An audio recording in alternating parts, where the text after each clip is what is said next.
Governo Regional não trabalha sobre o joelho. É a garantia dada pelo chefe do Executivo, que avança que a decisão da alienação do Hospital Dr. Nélio Mendonça foi tomada consoante a análise de um estudo técnico que avaliou a reconversão do hospital a lar em 107 milhões de euros. O objetivo é, segundo o Albuquerque, vender o terreno para depois construir-se habitação a custos controlados. Nós não trabalhamos sobre o joelho. Eu acho que é importante os madeirenses saberem que a questão do Hospital Nélio Mendonça não é uma questão efetiva. Mas o que nós fizemos, que era a nossa obrigação, foi fazer um estudo e esse estudo está feito, é um estudo técnico. Quanto é que custaria converter o Hospital Nélio Mendonça num lar? As estimativas, os custos atuais são 107 milhões de euros. E porquê que eu estou a dizer isto? Estamos a dizer isto porque manter uma estrutura com quase 60 anos, adaptá-la às novas legislação do lar, tem custos muito elevados. Isso é a primeira questão. Qual é a ideia? A ideia era aproveitar essa área para depois fazer habitação a custos controlados. Mas isso é uma questão que neste momento será decidida no futuro, não sou eu que vou decidir. Eu acabo o meu mandato em 29. A mudança do hospital vai ocorrer depois disso, como vocês sabem. Portanto, quem tiver a seguir que decida. Já decidiu que já não vai ser candidato? Eu não disse isso, mas possivelmente não vou estar cá. É quem tiver que decide. Miguel Albuquerque a fazer tabu sobre uma potencial recandidatura em 2029. Lembra também que a venda do hospital serviria para amortizar a construção do novo Hospital Central e Universitário da Madeira.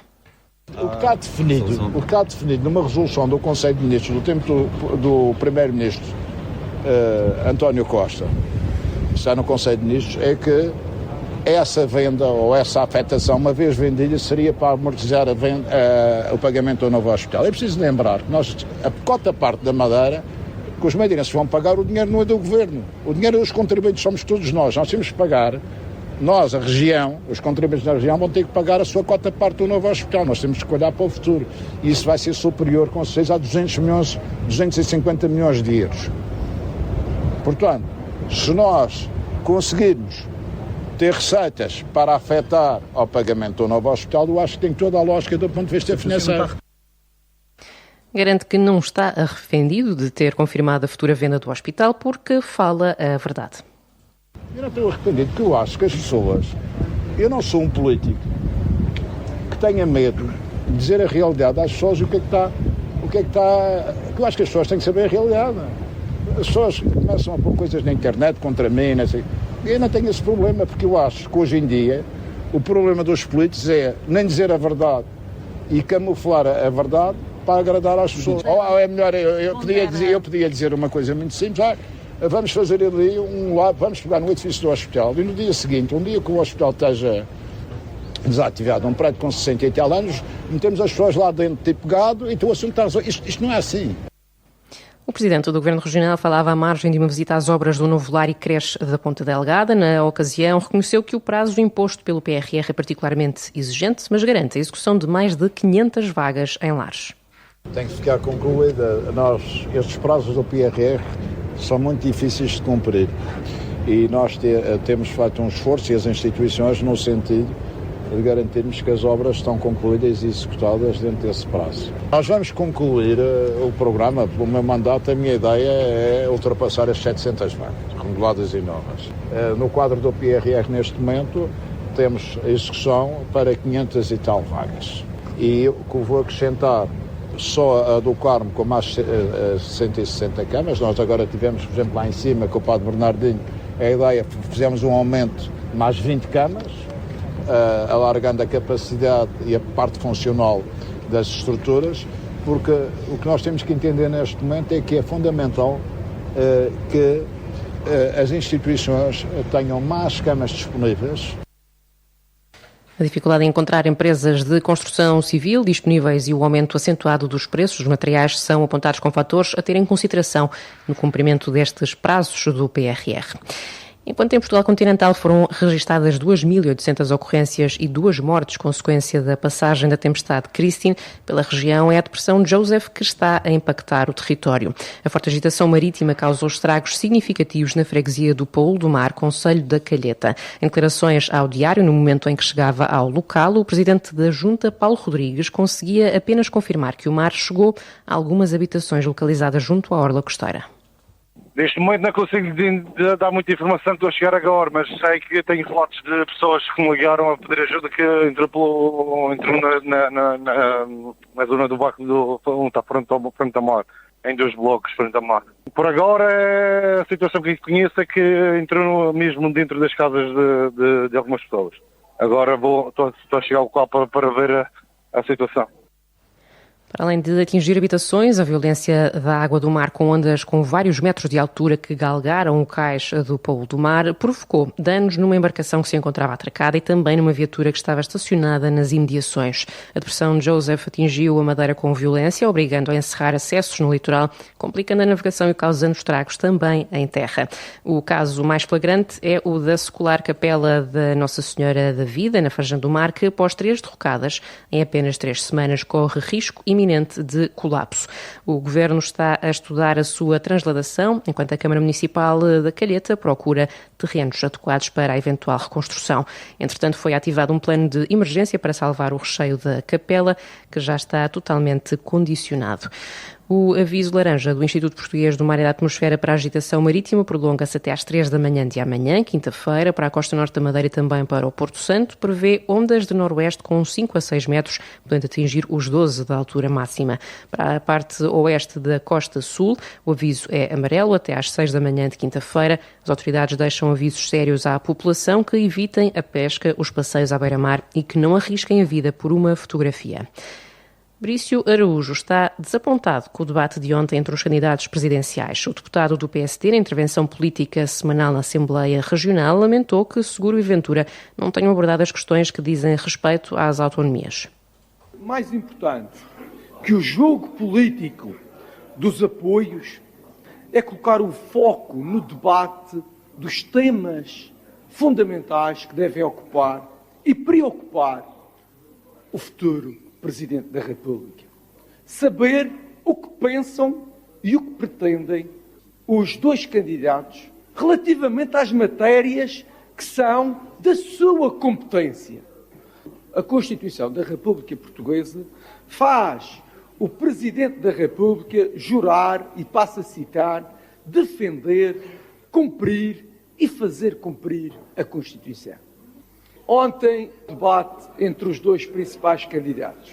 Para mim, uma grande desilusão. Essencialmente, porque não vi os 2 candidatos abordarem de uma forma incisiva aquilo que a Constituição consagra. Não ouvi referências fundamentais relativamente às regiões autónomas, em relação às autonomias. Deputado social-democrata que diz que os portugueses mereciam ter melhores escolhas como candidatos. Quem gostava de ver ocupar o cargo era Passos Coelho. Eu acho que o povo merecia melhor. Eu diria mesmo que tive a clara sensação que quem ali devia estar era Pedro Passos Coelho. Sim, seria um grande Presidente da República. Foi o homem que foi chamado a recuperar o país depois dos socialistas falirem este país. Merecíamos melhor opção. Eu, pessoalmente, achava que devia estar ali Pedro Passos Coelho. A Assembleia Legislativa da Madeira foi esta manhã a Secretária Regional de Saúde e Proteção Civil defender o diploma que cria um complemento remuneratório para os cargos de direção e coordenação da carreira dos técnicos superiores de diagnóstico e terapêutica. Falamos de profissionais altamente qualificados, com formação superior especializada, desempenham funções essenciais na saúde, na educação e nas respostas sociais desenvolvidas pelo Governo Regional da Madeira. Valorizar esta carreira não é um privilégio. Uma proposta de decreto legislativo regional relativo à carreira dos técnicos superiores da área de diagnóstico e terapêutica que irá permitir atualizações salariais por trabalhador num valor médio mensal de 168 euros. Proposta que ainda não avançou, segundo Micaela Freitas, devido a uma moção de censura que travou a carreira destes profissionais. Uma proposta que já poderia estar implementada e reforçada se a oposição desta Casa não tivesse avançado com uma moção de censura apresentada pelo Partido Chega e que teve a concordância de partidos que dizem não se rever na forma de estar do Chega, mas que lhes deram a mão. No caso, o PS, JPP, Iniciativa Liberal e PAN. E a verdade é que foi precisamente por irresponsabilidade da oposição que só hoje é possível apresentarmos esta proposta, a moção de censura aprovada a 17 de dezembro de 2024, 5 dias após a apresentação de uma proposta de decreto legislativo destinado a valorizar a carreira dos TSDT, serviu tão somente para explorar momentos de dificuldade numa crise desnecessária que impediu a resolução atempada da legítima aspiração desta classe. Acusações da Secretária Regional de Saúde que não caíram bem na oposição. Marta Freitas, do PS, lembra que não foi a moção de censura que atrasou o diploma porque teria sido possível aprovar nas semanas antes da queda do governo. A senhora Secretária bem sei que só entrou neste Executivo e, portanto, perdeu um pouco da história que foi relativamente à valorização dos técnicos superiores de diagnóstica e terapêutica. Digo-lhe que desde 2021 que estes técnicos superiores de diagnóstica e terapêutica estão à espera de uma regulamentação regional para que seja valorizada a sua carreira. A nível nacional já foi regularizado e a regional, estamos em 2026 e ainda estão a aguardar. Digo que, depois da moção de censura, ainda houve uma reunião de conferência de líderes em que o ex-secretário Jorge Carvalho disse que não era para já necessário discutir a iniciativa que entrou em 2024, poderia aguardar para 2025. Ora, hoje já estamos em 2026 e é só agora é que a senhora secretária arranjou tempinho para discutir esta que é uma justiça. Paulo Alves, do JPP, questionou a governante sobre o atraso de mais de 3 anos nos pagamentos a profissionais de saúde e rejeita que a queda do governo seja uma desculpa. Não é verdade que o governo regional deve, o César Amo, neste caso em particular, deve a estes profissionais de saúde valores na ordem de milhares de euros por trabalhos realizados há 3 anos, em 2023. E se é verdade, quando é que o Governo Regional, quando é que o César Amo vai resolver este problema? Eu acho que a senhora Secretária foi uma boa aluna. Aprendeu rápido a forma de ver este plenário, acusar a oposição pelo facto do Governo ter caído. Mas eu também devo lembrar que em janeiro de 2024 chegou ao aeroporto um avião da Força Aérea com vários elementos do Ministério Público e a Polícia Judiciária. O que está ainda para ser estudado e ainda está em investigação é esta alegada que nada tem a ver com a oposição. Hugo Nunes, do Chega, o partido que apresentou a moção de censura, rejeita responsabilidades nos atrasos. A moção de censura é colocada porque houve 5 secretários regionais que foram acusados e foram constituídos arguidos e ainda estão constituídos arguidos no processo ab início. Aliás, se não fosse esse mesmo processo, a senhora secretária também não cá estava hoje em dia. Agora, senhora secretária, a moção de censura não serve de desculpa para tudo. Sabe porquê? Porque a moção de censura foi colocada em novembro de 2024. Em março de 2025 tivemos eleições. Se já estava tudo pronto para que este diploma entrasse antes, porquê é que só em novembro de 2025 é pedido o parecer aos sindicatos? Foi quase um ano de diferença. Estava tudo pronto, poderia ter sido feito antes. Também Gonçalo Maia Camelo não aceita que se justifiquem atrasos com uma moção de censura. Confesso que também me é difícil encontrar um nexo de causalidade entre uma moção de censura recente e um problema que remonta tanto quanto sei até 2021. Na galeria da Assembleia Regional, a assistir a este debate sobre este diploma estiveram membros da associação que representa os técnicos superiores de diagnóstico e terapêutica. Qualquer descida adicional no IVA implicaria uma quebra significativa da receita para a região. A avaliação é feita por Hugo Salgueirinho Maia, sócio da PwC, em declarações ao Diário, à margem de um evento dedicado às principais medidas fiscais do Orçamento do Estado e da região para 2026. As descidas de IVA vão ser muito complicadas porque a receita do IVA é fundamental para os governos, regionais ou centrais, e portanto essa descida seria muito complexa, mas é possível do ponto de vista técnico, ao contrário do que acontece com o rendimento.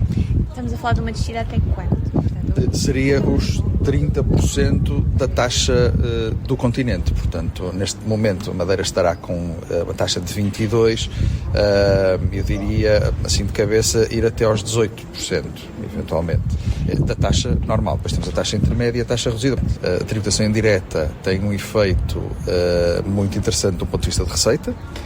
Tem um efeito muito interessante também de um ponto de vista político, porque se nos tributarem o rendimento, nós queixamos de imediato. Se nos tributam no consumo, nós não notamos e achamos que é uma subida de preços. Descer a receita do IVA pode ter um efeito, obviamente, de melhorar a vida das populações, mas até por via indireta, porque muitas vezes o que acontece com uma descida de IVA é que não há uma descida efetiva de preços. Essa descida é absorvida pelos comerciantes, pelas empresas. Claro que isso depois traduz-se em mais dinheiro a circular na economia, obviamente, mas não é líquido que uma descida de IVA tem um impacto imediato no custo que pagamos pelos produtos. É o setor da restauração aquele que mais bate pela redução máxima do IVA. O Hugo Salgueirinho admite que este seria um verdadeiro balão de oxigênio para estas empresas. Nós tivemos durante muito tempo o IVA na restauração a uma taxa reduzida, tivemos depois com a Troika o aumento do IVA na restauração para a taxa normal e depois tivemos com o governo anterior uma descida do IVA na restauração para a taxa intermédia, portanto 13% e aqui na Madeira 12%. O que acontece é que essa descida foi apenas da refeição e não trouxe para baixo as bebidas. Há uma discussão muito grande sobre a possibilidade de descer a totalidade da fatura de um restaurante, vamos simplificar, para a taxa reduzida de IVA. A mais baixa de todas, portanto no continente 6% e aqui 5%. Se fosse assim, teríamos de facto um balão de oxigênio muito grande nas empresas do setor da restauração. Já a sócia da PwC, Ana Costa, destacou outros instrumentos relevantes para as empresas na região este ano, nomeadamente incentivos à valorização salarial e ao investimento. Tem obrigatoriamente que fazer os cálculos para conseguir perceber se é ou não, pode ou não ser aplicável o incentivo fiscal à valorização salarial. Por dois motivos. Em primeiro lugar, porque este no fundo é um vetor, é um indicador que permitirá uma dedução significativa nas empresas, correspondente, no fundo, à consideração de 200% daquilo que é o incremento salarial das pessoas e, adicionalmente, também na esfera das próprias pessoas, se verificar um incremento de valorização salarial de 4,6%, uma perspectiva média, grosso modo, a verdade é que as próprias pessoas poderão ter o direito de ter um prémio atribuído pela sua entidade patronal, isento de IRS e isento de segurança social, até um montante máximo de 6% da remuneração anual. Adicionalmente, é importante aqui referir que se mantém o regime fiscal de apoio ao investimento e esta é uma medida importantíssima que incentiva as empresas a efetuar investimentos, dando-lhes um crédito fiscal correspondente a 30% do investimento efetuado. Estamos a falar, de facto, de um incentivo muito significativo. O evento dedicado às principais medidas fiscais do Orçamento do Estado e também da região para 2026 teve lugar esta manhã. Foi organizado pela PwC em parceria com a ACIF.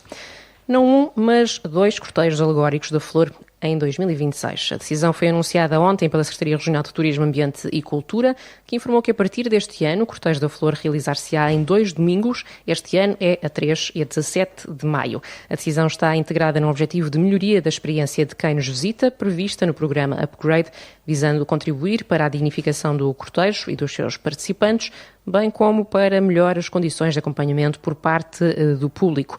Acresce que a ideia de realizar o cortejo em 2 momentos já havia sido considerada pela Direção Regional do Turismo há cerca de 2 anos e após a análise desta possibilidade e a auscultação de vários intervenientes ligados ao evento, decidiu-se avançar com esta novidade este ano. Passarão a existir 2 desfiles com o mesmo percurso, sendo realizado um sorteio que determina quais os grupos que desfilam em cada um dos dias. O sorteio para este ano já se realizou esta terça-feira, na presença de todos os representantes dos grupos que participam.